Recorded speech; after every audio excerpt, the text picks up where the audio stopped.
रहमतुल्लाहि व बरकातुहू। मैं आज आप लोगों को गोंद की रेसिपी बता रही हूँ। मैं बन गई हूँ नानी, तो मुझे दीजिए मुबारकबाद। मैंने लिया थोड़ा सा ऑयल डाला, तकरीबन हाफ़ कप से भी कम ऑयल डाला। उसके अंदर आधा किलो मैं देसी घी डाल रही हूँ और मैंने सोचा कि एक कतरा भी नहीं छोड़ूंगी, इसका निचोड़ दूंगी एक एक घी का कतरा इसके अंदर।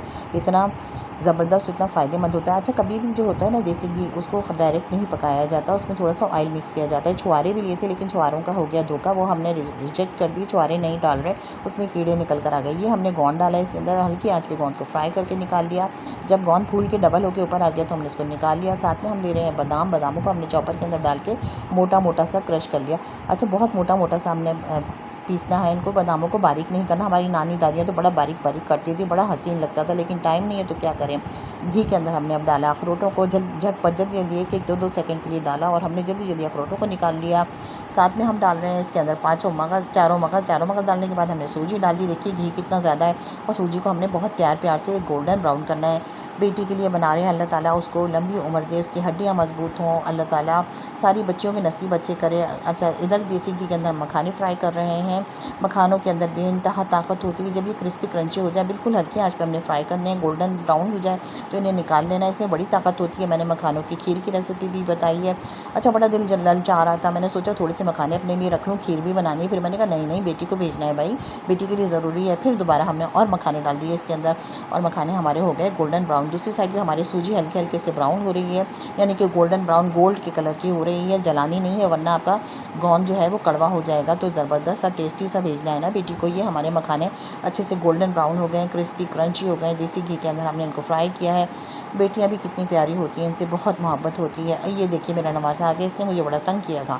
अच्छा, अब देखें, अब मैं कहती हूँ कि बच्चियों को पेशेंस सिखाना चाहिए। शादी के जो शुरू के महीने होते हैं 3-4, वो बड़े कठिन होते हैं हर बच्ची के लिए, लेकिन वक्त गुजरने के साथ साथ 1.5 से 2 साल के अंदर आपकी अंडरस्टैंडिंग हो जाती है और आप सारे मराइल से गुजर जाते हैं, और फिर आपको सारी आसाइशें मिल जाती हैं, सारी नेमतें मिल जाती हैं, और आपका वक्त बहुत अच्छा गुजर जाता है। तो बर्दाश्त बहुत ज़रूरी होती है शादी के शुरू में। अच्छा, घी के अंदर हमने ये सूजी डाल दी थी, पहले चारों मगज़ डाले, फिर हमने सूजी डाल दी। सूजी को हम प्यार प्यार से भून रहे हैं। दूसरी साइड पे बेटी ने फरमाइश की थी शामी कबाब की, तो उसका मसाला भी तैयार कर रही हूँ मैं। अच्छा, इसकी रेसिपी मैं आपको नहीं दे सकती, सॉरी, वो मेरे चैनल पे पहले से मौजूद है, झटपट शामी कबाब की, वो आप देख लीजिएगा।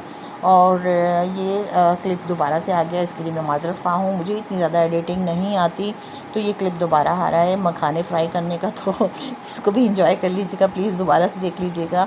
और ज़ाहिर है मैं इतनी ज़्यादा प्रोफेशनल तो हूँ नहीं कि मैं ये सारी चीज़ें सीखूँ, लेकिन सीख लूँगी, वक्त के साथ साथ सब सीख लूँगी।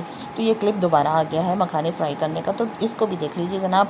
मखाने मंगा के रखिए, मखानों की खीर बनाइए, मखाने खाइए। देखिए एंटी एजिंग होती है, आपका कोलेजन बनेगा, आपकी स्किन इतनी यंग हो जाएगी कि आप अपनी उम्र से 10 गुना जो है वो कम नज़र आएंगे। मेरे चैनल पे मखाना खीर की रेसिपी है, वो भी आप देख लीजिएगा। तो दिल बड़ा ललचा रहा था अपने लिए, थोड़े से रख लूँ मखाने, अरे थोड़े से रख लूँ, खीर बना लेती हूँ। फिर मैंने कहा नहीं बेटी को ज़्यादा ज़रूरत है, उसको भेजती हूँ। तो अल्लाह पाक सारी बच्चियों के नसीब अच्छे करे। परदेश में बच्चियां बैठी होती हैं तो उनकी बड़ी फ़िक्र होती है, लेकिन अल्हम्दुलिल्लाह मैं कहती हूँ अल्लाह ताला मेरी बेटियों जैसे नसीब सबकी बेटियों का करे।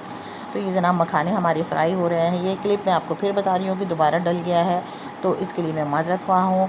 और मुझे इतनी ज़्यादा एडिटिंग नहीं आती है, लेकिन फिर भी मैं कोशिश कर रही हूँ कि सीखूँ सब कुछ। वक्त के साथ साथ मैं सीख ही जाऊँगी, आपके लिए अच्छी अच्छी रेसिपीज़ डाल रही हूँ। अच्छा, जो बुज़ुर्ग अफराद हैं उनकी भी हड्डियाँ बड़ी कमज़ोर होती हैं, बेचारों से चला नहीं जाता, उठा बैठा नहीं जाता।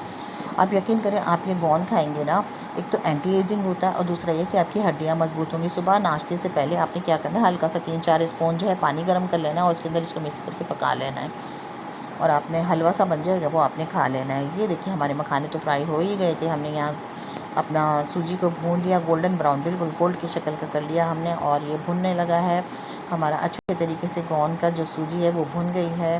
तो बस ये है कि मैं कहती हूँ मेरे अंदर मेरी अम्मी की झलक आती चली जा रही है। मैं सारी बातें अपनी अम्मी जैसी करती हूँ, खाने भी उनकी जैसे पकाती हूँ, अपने बच्चों का ख्याल भी ऐसे ही करती हूँ।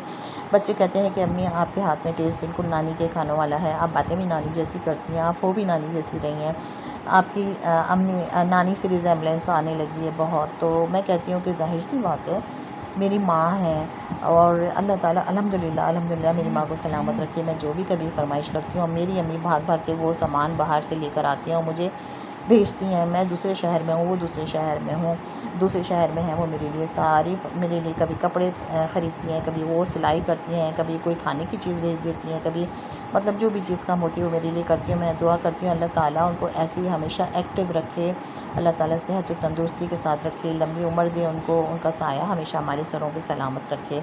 तो ये बेटी के लिए बन रहा है ज़बरदस्ती पिंजीरी गोंद, और बस दिल के अंदर इतनी तड़प है कि काश मैं अपनी बेटी के पास जल्दी से पहुंच जाती फ़्लाइट लेकर, लेकिन यहाँ पे भी घर की ज़िम्मेदारियाँ हैं और बच्चों को भी देखना है, घर को भी देखना है। तो माशाल्लाह माशाल्लाह सास बहुत अच्छी हैं, उसकी बहुत केयरिंग है, वो उसके पास मौजूद हैं, उसका ख़्याल कर रही हैं हर तरीके से। तो ये भी कुदरत की बहुत बड़ी नेमत होती है। अगर आप अच्छे हैं ना तो आप यकीन करें आपके ससुराल वाले भी आपके साथ बहुत अच्छे होंगे। आपने उनका ख़्याल रखना है, वो आपका ख़्याल रखेंगे। कोई भी सास जो होती है, कोई भी बेटे की माँ जो होती है ना, वो ना तो ज़ालिम होती है ना वो बुरी होती है, वो बहुत अच्छी होती है, बहुत प्यार करने वाली होती है। तो आप उसको प्यार देंगे, वो आपको प्यार देगी और आपका ख़्याल करेगी। तो हमेशा अपनी सासों से मोहब्बत करें, उनको प्यार करें, उनका ख़्याल रखें। आप कभी भी शॉपिंग करने जाते हैं ना तो 2 जोड़े अपने लिए ले रहे हैं ना तो 1 जोड़ा तो कम से कम अपनी सास के लिए ले लें, उसी ब्रांड का ले लें, वैसे ही शूज़ ले लें और उनकी केयर करें। आप उनकी केयर करेंगी, वो आपकी केयर करेंगी और अल्लाह ताला पता है आपको नवाज़ेगा भी, उनकी दुआएँ आपको लगेंगी। सासें जो होती हैं ना उनकी दुआएँ बहुत लगती हैं। ये पुरानी बातें हैं और लोग कहते हैं कि नहीं सास जो होती है वो दिल में जो है कीना रखती है, ऐसा कुछ नहीं होता।